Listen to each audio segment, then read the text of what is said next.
আলোচনা অনেক শুনছেন জীবনে, নামাজ রোজা হজ জাকাতের আলোচনা বহুত শুনছেন আলহামদুলিল্লাহ। তো এখনো যদি আপনারা নামাজ রোজা হজ জাকাত তাসবিহ তাহলিল জিকির আজগার কোরআন তেলাওয়াত আখলাক ঠিক করা, মুরব্বীদের পরামর্শ নিয়ে চলা, উলামা কেরামের সাথে থাকা, এইগুলো যদি এখনো ঠিক না হয়ে থাকে তাহলে ভাই আপনাদেরকে আমি একদিন সময় দিচ্ছি ঠিক করে নেন।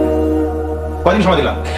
একদিন সময় দিচ্ছি, আপনি ঠিক করে নেন। সব নামাজ ঠিক করে নেন, নিজের গুনাহের জন্য তওবা করে, হারাম রিজিক থাকলে ছেড়ে দেন, পরিবার না গড়ে থাকলে পরিবার গড়ে নেন, তারপরে রিজিকে হারাম থাকলে ছাড়েন, আপনার সন্তানকে মানুষ করেন, মুহাক্কিক বরেণ্য আলেমদের সোহবতে থাকেন, ওলামা কেরামের সাথে থেকে হাত শক্তিশালী করেন, মাদকের সাথে থাকলে ছাড়েন, গান বাজনার সাথে থাকলে ছেড়ে দেন, যত কবিরা গুলো সব ছাড়েন, ছেড়ে নিয়াত করেন যে আগামী যদি আমি 10 বছর বাঁচি 10 বছর, 20 বছর বাঁচলে 20 বছর, 100 বছর বাঁচলে 100 বছর আল্লাহর জন্য ঢেলে দিব ইনশাআল্লাহ। এটা আলোচনা আমি নতুন করে করতে যাচ্ছি না, অনেক আলোচনা এগুলো হয়েছে। আলোচনা শুরু হচ্ছে কোথা থেকে? এখন আমাদের কাজ আছে একটা। আমাদের কাজ 1 নম্বর কাজ হচ্ছে এখন পরিবর্তিত বাংলাদেশে কোনো ভারতীয় দালালকে আর জায়গা না দেওয়া, একদম সাফ কথা। বরং প্রত্যেকটা ডিপার্টমেন্টে যেখানেই তারা লুকিয়ে আছে ঘাপটি মেরে, এই প্রত্যেকটা ভারতীয় দালালকে এখান থেকে বের করতে হবে। আমি একা বললে আমি পারবো না, আপনি একা বললে আপনি পারবেন না। প্রত্যেকটা এই বয়ানের জায়গা, মিম্বর, খুতবা, ওয়াজ মাহফিলের প্যান্ডেল, আমাদের রাজনৈতিক দলগুলো, আমাদের ইসলামপন্থী দলগুলো যেগুলো আছে সবার ইমারত থেকে আওয়াজটা আসতে হবে। কারণ এরা যদি আর একটা বার সুযোগ করতে পারে, না থাকবে আপনার দেহ আর না থাকবে আপনার মাথা। এখনই তো আপনাকে হুমকি দিচ্ছে,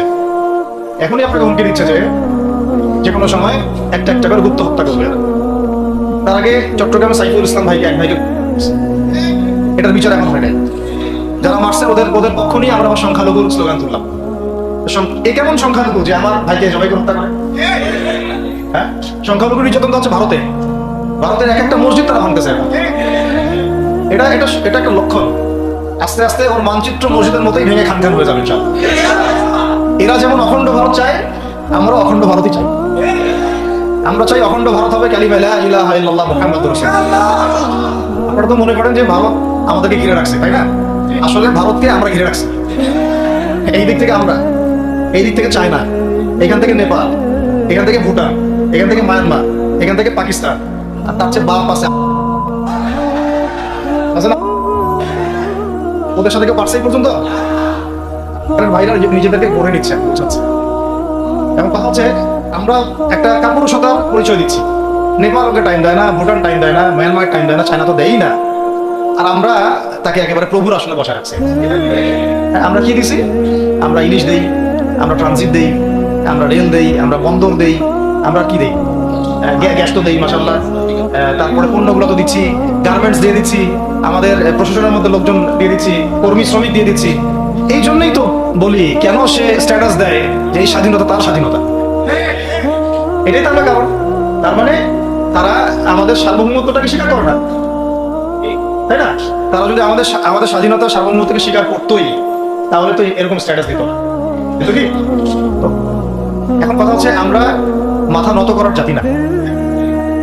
আমাদের নবী মুহাম্মদ সাল্লাল্লাহু আলাইহি ওয়াসাল্লাম মাথা উঁচু করে দাওয়াতি কাজ করছেন। মার খেলেও কখনো তিনি মাথা নিচু করেন নাই। সাহাবায়ে কেরাম রাদিয়াল্লাহু আনহুম আজমাইন মাথা উঁচু করে দাওয়াতের কাজ করছেন, কারোর সামনে মাথা নত করেন নাই ইল্লাল্লাহ, আল্লাহ ছাড়া।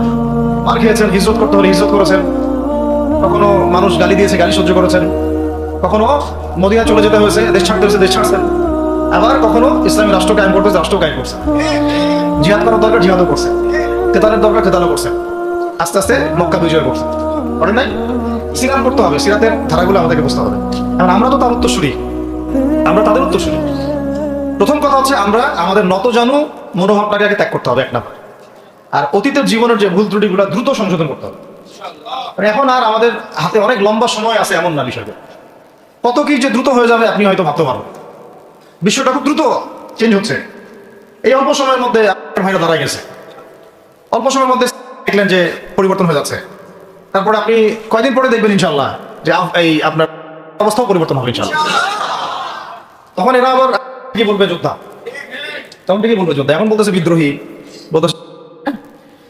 তো একটা বিষয় আগে বলে নেই, এটা বোঝার দরকার আছে যে দেখেন যে অবস্থা চলতেছে সেখানে কিন্তু আমাদের তাবলীগের মেহনতটা মূল না, সেখানে আমাদের মেহনতটা মূল, তাই না? বিষয়টা ওখানে তো সবাই ওখানে বোম পড়তেছে, ওখানে কি সবাই তাবলীগের মেহনত করবে? হাতে নেওয়া ফরজ। এটা বোঝার জন্য আপনার তো মুফতি হওয়ার দরকার নেই, আবার তখন কি শুধু তাবলিগটা ফরজ ছিল, না ওদের হামলা প্রতিরোধ করা ফরজ ছিল? ফরজ ছিল। একই অবস্থা হয়েছে, কিন্তু বাংলাদেশে এখন সেই অবস্থাটা নাই। কিন্তু বাংলাদেশে তাবলিগের মেহনত, আমর বিল মারুফ নাহি আনিল মুনকার মেহনত চলবে, মানে তাবলিগের মেহনত, দাওয়াতের মেহনতটা চলবে।